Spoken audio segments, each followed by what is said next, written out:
Hello everybody, my name is Jordan from Primary ICT Support. Today I'm going to be making another quick video tutorial showing everybody how to use MetaSlider. Now MetaSlider is a plugin that allows you to add slideshows to your pages and posts. What I'm going to be showing you today is how to create one of these slideshows, how to edit this slideshow, and then finally how you will add this slideshow to any of your pages or posts. Let's get started. First of all, you'd like to head over to your dashboard. On the left hand menu, you'll be able to see that it says plugins. Hover over this and then click add a new. Once you're at this page, head over to the top right where there's a search bar, click it and search for MetaSlider. There is a plugin that looks like this. I've already got it installed, but I will go ahead and update it anyways. Now that the plugin's updated, or you can see that it's being installed, on the left hand side menu again, MetaSlider now appears. We're going to start by hovering over this and then heading over to MetaSlider. Upon a first time creation, you will be prompted with this pop-up. It gives you a little guide on what is what, a little quick start, and you can create a blank slideshow. I'm going to start by creating a blank one, and then I can show you the easiest ways to do everything.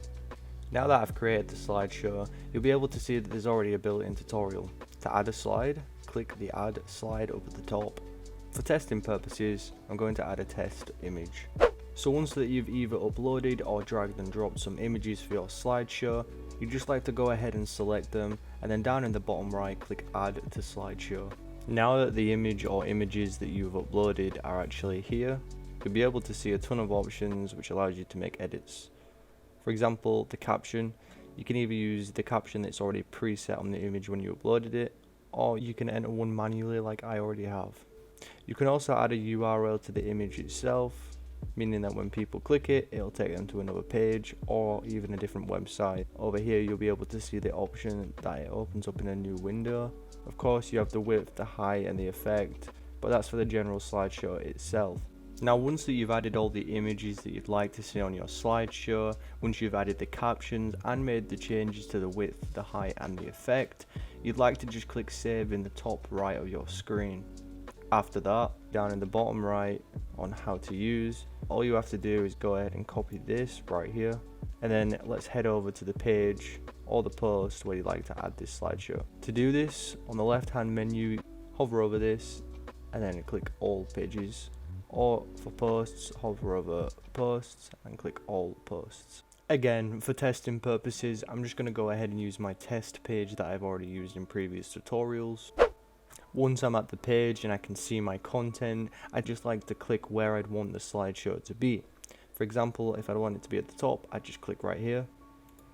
Or if I wanted it to be at the bottom, I'd make a new line at the bottom. With the shortcode that we've already copied, you'd just like to go ahead and paste that. Once I've added it, all you have to do is go over to the top right and click update. Now that the page or post is updated, you can go to the link up here. I can see that my slideshow that I have created works. It has the captions that we added and the correct images. I hope this tutorial has helped. If you have any further questions or issues, please don't hesitate to make a ticket and we will be right with you. Thank you for watching.